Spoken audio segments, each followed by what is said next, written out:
Hello everyone, তোমরা কেমন আছো? তো যেদিনের ব্লগটা আমি আজকে শেয়ার করছি ওই দিন ছিল 25শে বৈশাখ, রবীন্দ্র জয়ন্তী। তো আমি আর আমার ননদ মিলে সেজে গুজে ওই দিনকে বেরিয়ে পড়েছি। শালকিয়ার বাদাঘাট থেকে আমরা লঞ্চে করে এবার আমরা চলে যাব ওপারে কলকাতায়। জোড়াসাঁকো ঠাকুর বাড়িটা কলকাতার কোন জায়গায় কীভাবে যাচ্ছি সেটাই তোমাদের সাথে শেয়ার করব। তো লঞ্চ থেকে নেমে আমরা অটো ধরে নিয়েছি, অটোতে করে যাচ্ছি। অটোতে করে সেন্ট্রাল এভিনিউ অবধি যাবো, তাই সেখান থেকে হেঁটে একটুখানি গেলেই জোড়াসাঁকো ঠাকুর বাড়ি। তো এই দেখো আমরা হেঁটে হেঁটে যাচ্ছি অটো থেকে নেমে। আর এত গরম ছিল সেদিনকে, মারাত্মক গরম পড়েছিল। শুধু সেদিন কেন, এখন তো কন্টিনিউ এত টেম্পারেচার বেড়ে গেছে যে সেজে গুজে যে একটু বেরিয়ে ঘুরতে যাবো তারও ইচ্ছা আর হয় না। তো যাই হোক, আমি এর আগে কোনো দিনও আমি ঠাকুর বাড়িতে যাইনি, এই ফার্স্ট যাচ্ছি। তো চলো কি কি দেখলাম ওখানে, কি কি ছবি টবি তুললাম সবই তোমাদের। তো এই দেখো, এই জোড়াসাঁকো ঠাকুর বাড়ি গলিতে চলে চলো, এইটা হচ্ছে সেই গেটটা, জোড়াসাঁকো ঠাকুর বাড়ি বলে লেখা আছে। এই গলি দিয়েই সোজা চলে গেলেই ডান হাতে পড়বে আমাদের রবীন্দ্র ভারতী বিশ্ববিদ্যালয়। তো রাস্তায় এখানে এত গরমের জন্য লেবুর জল দিচ্ছিল, লেবুর শরবত দিচ্ছিল, আরও রসনা ফসনা দিচ্ছিল। তো আমরা রসনা খাইনি, আমরা লেবুর শরবতটাই খেয়েছি। খুব গরমের মধ্যে তেষ্টা মিললে যা হয়। এই দেখো আমরা চলে এসেছি, রবীন্দ্র ভারতী বিশ্ববিদ্যালয় বলে লেখা আছে। সবাই ওই দিনকে শাড়ি পরে সেজে গুজে এসেছিল। ওখানেও টুকটাক অনুষ্ঠানও হয় এই রবীন্দ্র জয়ন্তী উপলক্ষে। তো এই হচ্ছে সেই রবি ঠাকুরের বাড়ি যেখানে আমরা এসেছি। তো দেখো পুরোটা খুব সুন্দর, তারা সবাই জানো, ভিডিও করে তোমাদের দেখাচ্ছে। তোমরা যারা যারা গেছো, তারপরে প্রথমবার এসেছি, তো সেজন্য সব দিকটা ভালো করে ঘুরে দেখে নিচ্ছি আর তোমাদেরকেও দেখিয়ে দিচ্ছি কত সুন্দর করে সাজানো। আর এখানে কত মানুষজন আছে। কেউ বলবে যে এই সময় গরমেতে মানুষ সবাই ঘরে বসে আছে। অনুষ্ঠান মানেই কেউ আর ছাড়ে না, সবাই গরম হোক, রোদ হোক, ঝড় হোক, বৃষ্টি হোক, মানুষের যাওয়া যায়।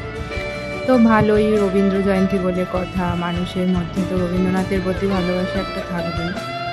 তো দেখো, এটা হচ্ছে ভিতরের দিকে আমরা চলে এসেছি। তো ভিতরের দিকে এখানে এটা একটা ঘর আছে। রবীন্দ্রনাথ কোথাও খাওয়া দাওয়া করতেন, কোথাও ঘুমোতেন, কোথায় আঁকতেন, কোথায় সঙ্গীত চর্চা করতেন, এরকম সব আছে। আর এখানে হয়তো রাতের বেলা অনুষ্ঠান হবে বলে এই স্টেডিয়ামটার মতো সাজিয়েছে।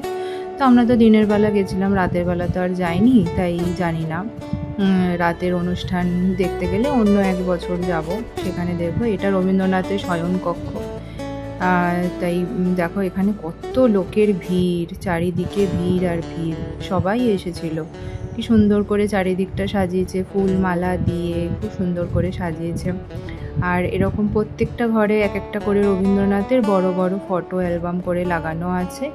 এই সব আঁকাগুলো সমস্ত কিছু রবীন্দ্রনাথের নিজের হাতে আঁকা, এই সমস্তগুলো সব অ্যালবাম করে এখানে বাঁধানো।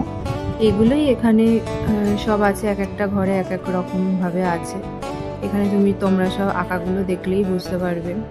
রবীন্দ্রনাথের এখানে নিজের আঁকাটা, নিজের প্রতিচ্ছবিও আছে। এই দেখো, এটা রবীন্দ্রনাথের নিজের আঁকা, নিজের প্রতিচ্ছবি। তো ভিতরে সব কিছু ঘুরে আমরা ফুল দিয়ে দিলাম রবীন্দ্রনাথের চরণে। তো এখানে এসে দেখি যে দুজন এখানে রবীন্দ্রনাথের বাড়িটাকে খুব সুন্দরভাবে আঁকছিল।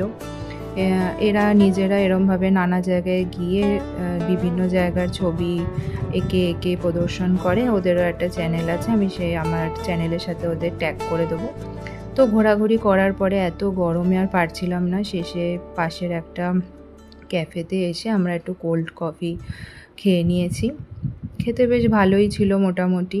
তো কোল্ড কফিটা খেয়ে একটা মনে খুব শান্তি এসেছিল যে গ্রিন লাইম মজিতো অর্ডার করেছি, এরকম এটাও খুব ভালো লাগছিল। তারপরে আমরা যা হয় আর কি, গরমের মধ্যে একটু ঠান্ডা পানি পেলে বেশ শরীরটাও ভালো লাগে, মনটাও কেমন হ্যাপি হ্যাপি হয়ে যায়। তো দেখেই বুঝতে পারছো ওর এক্সপ্রেশন দেখে। তো তার সাথে আমরা এই ব্রাউনি উইথ আইসক্রিমটাও খেয়েছিলাম। এরপর চলো আমরা বাড়ির পথের দিকে রওনা দেব। তো শেষে ক্যাফেটা দেখিয়ে দিলাম। তো আজকে এই পর্যন্তই।